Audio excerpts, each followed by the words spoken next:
Here's chapter 28 of James and the Giant Peach.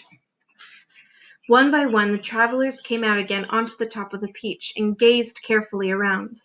The moon was still shining as brightly as ever, and there were still plenty of huge shimmering cloud mountains on all sides, but there were no cloudmen in sight now.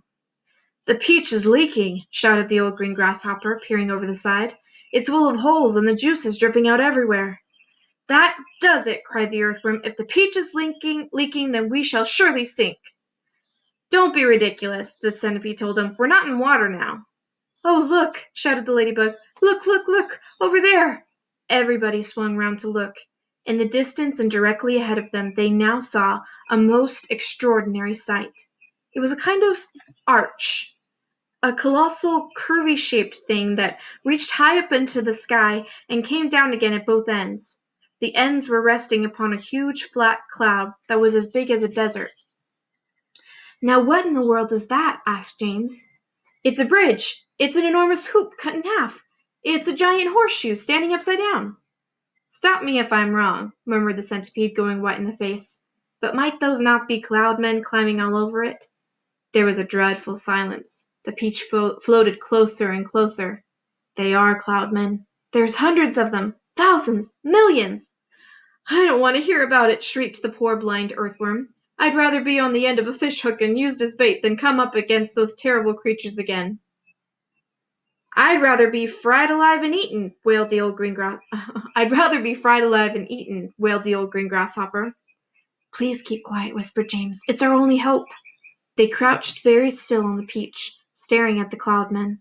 The whole surface of the cloud was literally swarming with them, and there were hundreds more up above, climbing about on that monstrous, crazy arch. "But what is that thing?" whispered the ladybug. "And what are they doing to it?" "I don't care what they're doing to it," the centipede said, scuttling over to the tunnel entrance. "I'm not staying up here. Goodbye." But the rest of them were too frightened or too hypnotized for the whole affair to make a move. "Do you know what?" James whispered. "What?" they said. "What?" "That enormous arch? They seem to be painting it. They've got pots of paint and big brushes. You look!" And he was quite right. The travelers were close enough now to see that this was exactly what the cloudmen were doing. They all had huge brushes in their hands, and they were splashing the paint onto the great curvy arch in a frenzy of speed, so fast, in fact, that in a few minutes the whole of the arch became covered with the most glorious colors: reds, blues, greens, yellows, and purples. "It's a rainbow!" everyone said at once. "They're making a rainbow!" "Oh, isn't it beautiful? Just look at those colors!" "Centipede!" they shouted. "You must come up and see this!" They were so enthralled by the beauty and brilliance of the rainbow that they forgot to keep their voices low any longer. The centipede poked his head cautiously out of the tunnel entrance. "Well, well, well," he said. "I've always wondered how those things were made. But why all the ropes? What are they doing with those ropes?" "Good heavens, they're pushing it off the cloud!" cried James.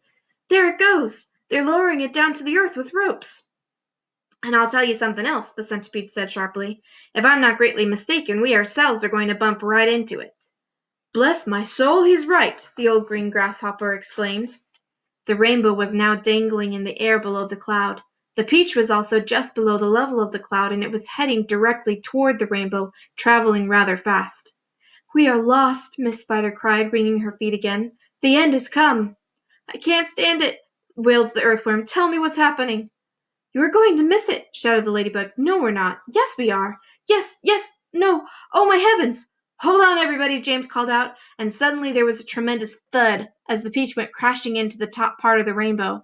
This was followed by an awful splintering noise as the enormous rainbow snapped right across the middle and became two separate pieces. The next thing that happened was extremely unfortunate. The ropes that the cloudmen had been using for lowering the rainbow got tangled up with the silk strings that went up from the peach to the seagulls. The peach was trapped. Panic and pandemonium broke out amongst the travelers, and James Henry Trotter, glancing up quickly, saw the faces of 1,000 furious cloudmen peering down at him over the edge of the cloud. The faces had almost no shape at all because of the long white hairs that covered them. There were no noses, no mouths, no ears, no chins. Only the eyes were visible in each face, two small black eyes glinting malevolently through the hairs. Then came the most frightening thing of all. One cloudman, a huge hairy creature who must have been 14 feet tall at least, suddenly stood up and made a tremendous leap off the side of the cloud, trying to get to one of the silk strings above the peach. James and his friends saw him go flying through the air above them, his arms outstretched in front of him, reaching for the nearest string, and they saw him grab it and cling to it with his hands and legs, and then very, very slowly, hand over hand, he began to come down the string. "Mercy! Help! Save us!" cried the ladybug. "He's going down to eat us!" wailed the old green grasshopper. "Jump overboard!" "Then eat the earthworm first!" shouted the centipede. "It's no good eating me. I'm full of bones like a kipper." "Centipede!" yelled James. "Quickly! Bite through that string, the one he's coming down on!" The centipede rushed over to the stem of the peach and took the silk string in his teeth and bit through it with one snap of his jaws. Immediately far above them a single seagull was seen to come away from the rest of the flock and go flying off with a long string trailing from its neck. And clinging desperately to the end of the string, shouting and cursing with fury, was the huge hairy cloudman. Up and up he went, swinging across the moonlit sky, and James Henry Trotter, watching him with delight, said, "My goodness, he must weigh almost nothing at all for one seagull to be able to pull him up like that. He must be all hair and air." The rest of the cloudmen were so flabbergasted at seeing one of their company carried away in this manner that they let go of the ropes they were holding, and then of course down went the rainbow, both halves of it together, tumbling toward the earth below. This freed the peach, which at once began sailing away from that terrible cloud. But the travelers were not in the clear yet. The infuriated cloudmen jumped over and ran after them along the cloud, pelting them mercilessly with all sorts of hard and horrible objects. Empty paint buckets, paint brushes, step ladders, stools, saucepans, frying pans, rotten eggs, dead rats, bottles of hair oil, anything those brutes could lay their hands on came raining down upon the peach. One cloudman, taking very careful aim, tipped a gallon of thick purple paint over the edge of the cloud, right onto the centipede himself.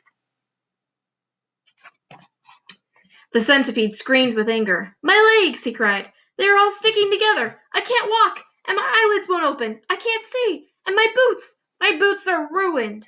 But for the moment everyone was far too busy dodging the things that the cloudmen were throwing to pay any attention to the centipede. "The paint is drying," he moaned. "It's going hard. I can't move my legs. I can't move anything." "You can still move your mouth," the earthworm said, "and that is a great pity." "James," bawled the centipede, "please help me. Wash off this paint. Scrape it off. Anything." And that's the end of chapter 28.